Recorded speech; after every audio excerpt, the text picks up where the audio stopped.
శివోహం భక్తి ఛానల్కి స్వాగతం అండి. అందరికీ నమస్కారం. 2025 సంవత్సరం అక్షయ తృతీయ విశిష్టత. అక్షయ తృతీయ అనే పేరు ఎలా వచ్చింది? వైశాఖ మాసంలో వచ్చే శుక్లపక్ష తదియకు ఎందుకంత ప్రాముఖ్యము? ఈ రోజున అసలు బంగారానికి ఈ అక్షయ తృతీయకు సంబంధం ఏమిటి?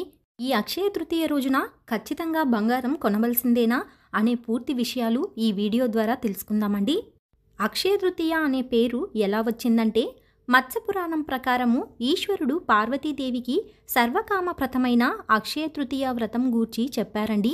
వైశాఖ శుద్ధ తదియనాడు చేసే ఏ వ్రతమైనా, జపమైనా, హోమమైనా, దానాదులైనా లేక పుణ్యకార్యాచరణమేదైనా దాని ఫలితము అక్షయమవుతుందండి. అలాగే పుణ్యకార్యాచరణ వలన వచ్చే ఫలితం అక్షయమైనట్లే పాపకార్యాచరణ వలన వచ్చే పాపం కూడా అక్షయమే అవుతుందండి. ఈ రోజున తృతీయా తిథి బ్రహ్మతో కలిసి ఉంటుందండి. అందుచేత ఇంత విశిష్టత ఈ తిథికి ఉన్నదండి.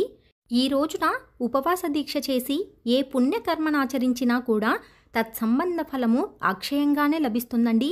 ఈ తిథి నాడు అక్షయుడైన విష్ణువు పూజింపబడతారండి. అందుకే దీనికి అక్షయ తృతీయ అనే పేరు వచ్చిందండి. ఈ అక్షయ తృతీయ విశిష్టత ఏమిటంటే, కొత్తగా ఏదైనా పని ప్రారంభించే ముందు ఆ రోజు తిథి, వారం, నక్షత్రం చూసుకుని వర్జ్యం, దుర్ముహూర్తం లేకుండా చూసుకుంటారండి. అమృత గడియలు తప్పనిసరిగా చూసుకుంటాము.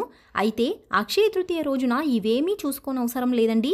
ఈ రోజున మొత్తం అమృత గడియలతో సమానమే. అక్షయ తృతీయకు అంత ప్రత్యేకత ఎందుకంటే, ఐశ్వర్యానికి రక్షకుడుగా కుబేరుడు నియమితుడైన రోజండి ఇది. ఈ రోజునే పురాణాలలో జరిగిన సంఘటనలు ఏమిటంటే, కృతయుగం ఆరంభమైన రోజు కూడా వైశాఖ శుద్ధ తదియ రోజునే అని విష్ణు పురాణంలో ఉన్నదండి. నిరుపేద అయిన కుచేలుడిని శ్రీకృష్ణుడు అనుగ్రహించిన రోజు అక్షయ తృతీయే. ఈ రోజుతో కుచేలుడి దారిద్ర్యం తీరిపోయి సంపన్నుడయ్యారండి. శ్రీ మహావిష్ణువు అవతారాలలో ఒకటైన పరశురాముడు వైశాఖ శుద్ధ తదియ రోజు రేణుక జమదగ్ని దంపతులకు కుమారుడుగా జన్మించిన రోజండి. పవిత్ర గంగానది భూమిని తాకిన పర్వదినం కూడా అక్షయ తృతీయ రోజేనండి. వ్యాస మహర్షి మహాభారతం వినాయకుడి సహాయంతో రాయడం మొదలుపెట్టిన రోజు అక్షయ తృతీయ. అరణ్యవాసంలో ఉన్న పాండవులకు సూర్యుడు అక్షయ పాత్ర ఇచ్చిన రోజు అక్షయ తృతీయ రోజేనండి. కుబేరుడు సమస్త సంపదలకు సంరక్షకునిగా నియమితుడైనది ఈ రోజేనండి. కటిక దారిద్ర్యం అనుభవిస్తున్న ఒక పేదరాలి ఇంటికి భిక్షకు వెళ్లిన జగద్గురు ఆదిశంకరాచార్యులు కనకదారా స్తోత్రం పఠించి ఆ ఇంటిని బంగారంతో నింపేసిన రోజు కూడా ఇదేనండి. ఒడిశాలో పూరి రథయాత్ర సంబరాల కోసం రథం నిర్మాణాన్ని అక్షయ తృతీయ రోజే ప్రారంభిస్తారండి. బృందావనంలోని ఆలయంలో కొలువైన శ్రీకృష్ణుని పాదాలు దర్శించుకునే అవకాశం అక్షయ తృతీయ రోజు మాత్రమే దక్కుతుందండి. సింహాచల క్షేత్రంలో అప్పన్న నిజరూప దర్శనం, చందనోత్సవం ప్రారంభమయ్యే రోజు అక్షయ తృతీయ. అన్నపూర్ణాదేవి తన అవతారాన్ని స్వీకరించిన దినం కూడా అక్షయ తృతీయ రోజేనండి. ద్రౌపదిని శ్రీకృష్ణుడు దుశ్శాసుని బారి నుండి కాపాడిన రోజు కూడా ఇదేనండి. ఈ అక్షయ తృతీయ రోజున అక్షతోదకముతో స్నానం చేసి అక్షతలను విష్ణు భగవానుని పాదములపై ఉంచి అర్చించి తరువాత ఆ బియ్యమును బ్రాహ్మణులకు దానమివ్వగా మిగిలిన వాటిని దైవోచ్ఛిష్టంగా బ్రాహ్మణోచ్ఛిష్టంగా తలచి వాటిని ప్రసాద బుద్ధితో స్వీకరించి భోజనం చేసిన వారికి ఆ ఫలం తప్పక కలుగుతుందని పురాణంలో ఈశ్వరవాక్కండి. ఇలా ఒక్క వైశాఖ శుక్ల తదియనాడు నియమంతో అక్షయ తృతీయ వ్రతాన్ని ఆచరించిన తరువాత వచ్చే 12 మాసాలలో శుక్ల తృతీయ నాడు ఉపవసించి విష్ణువును ప్రీతితో అర్చిస్తే రాజసూయ యాగము చేసిన ఫలితం కలిగి అంత్యమున ముక్తిని పొందుతారని పురాణోక్తి. అక్షతలు అంటే ఏ మాత్రము విరగని పగుళ్ళు లేని గట్టిగా ఉన్న బియ్యము.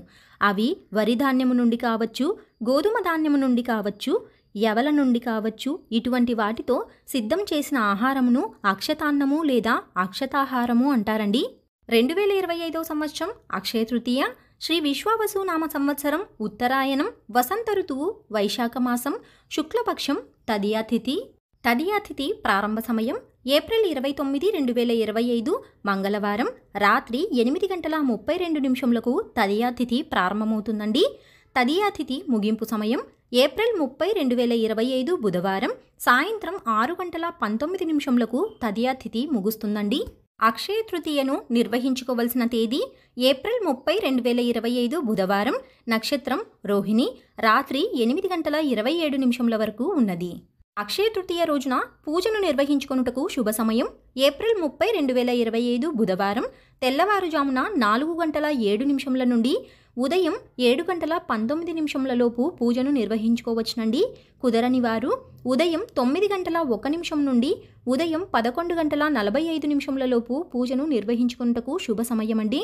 అక్షయ తృతీయ రోజున బంగారం ఖచ్చితంగా కొనవలసిందేనా అంటే అక్షయ తృతీయ రోజున బంగారం కొని తీరాలని ఏ శాస్త్రంలోనూ లేదండి. పురాణాల ప్రకారం కలిపురుషుడు 5 స్థానాలలో ఉంటారండి. అందులో ఒకటి పసిడి. బంగారాన్ని అహంకారానికి హేతువుగా పరిగణిస్తారండి. అంటే అక్షయ తృతీయ రోజున కలిపురుషుడిని ఇంట్లోకి తీసుకువచ్చి అహంకారాన్ని మరింత పెంచుకోవడమే అర్థమని కొందరి అభిప్రాయమండి. అయితే ఈ రోజున బంగారం కొనాలనే ప్రచారం ఎందుకొచ్చిందంటే ఈ పర్వదినాన బంగారం కొనడం కాదండి, దానం చేయాలన్నది అసలు విషయం. అయితే బంగారం కొనుగోలు చేసే శక్తి సామర్థ్యాలు చాలామందికి ఉండవండి. అందుకే ఆహారం, వస్త్రాలు దానం చేయటం వలన శుభ ఫలితాలు వస్తాయని పెద్దల ఉవాచ.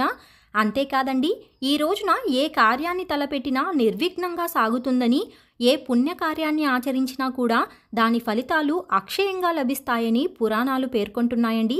అందుకని అక్షయ తృతీయ రోజున తప్పకుండా దాన ధర్మాలు చేయాలని చెబుతారండి. ముఖ్యంగా ఎండలు విపరీతంగా ఉండే ఈ కాలంలో నీటితో నింపిన కుండను దానం ఇవ్వాలండి. బంగారం కొనే శక్తి ఉన్నవారు బంగారం కొనవచ్చునండి.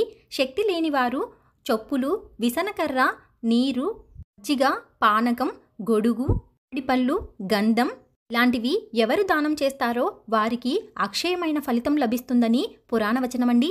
అక్షయ తృతీయ రోజున కుబేరుణ్ణి, శ్రీ మహావిష్ణువును, లక్ష్మీదేవిని, పార్వతీ పరమేశ్వరులను తప్పకుండా ఆరాధించాలండి. అక్షయ తృతీయ రోజున బంగారం కొనవలసిన శుభ సమయం ఏప్రిల్ 30, 2025 బుధవారం ఉదయం 9:01 నుండి పగలు 11:45 లోపు బంగారం కొనటానికి శుభ సమయమండి. కుదరని వారు మధ్యాహ్నం 3:16 నుండి సాయంత్రం 6:19 లోపు బంగారం కొనటానికి శుభ సమయమండి. అక్షయ తృతీయ రోజున శుభకార్యాలను చేసుకోవచ్చునా అంటే ఖచ్చితంగా చేసుకోవచ్చునండి. ఇవాళ ఎటువంటి రాహుకాలాలను, అశుభ సమయాలను చూసుకోవాల్సిన అవసరం లేదండి. ఈ రోజున పిల్లలను పాఠశాలలో చేర్చటం, అక్షరాభ్యాసం చేయించటం, పుస్తక ఆవిష్కరణ, పుణ్యస్థలాలను సందర్శించటం, కొత్త ఇంట్లోకి ప్రవేశించటం, కొత్త వాహనం లేదా ఆస్తి కొనడం, వ్యాపారం ప్రారంభించేందుకు శుభప్రదంగా ఉంటుందండి. మరియు దానం చేయటానికి చలివేంద్రాలు నిర్మించడం వంటివి ఎన్నైనా సరే, ఎటువంటి శుభకార్యానైనా సరే ఈ రోజున తప్పకుండా చేసుకోవచ్చునండి.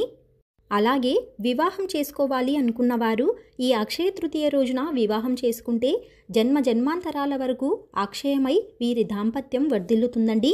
తెలుసుకున్నాం కదా అండి 2025 సంవత్సరం అక్షయ తృతీయ గురించి.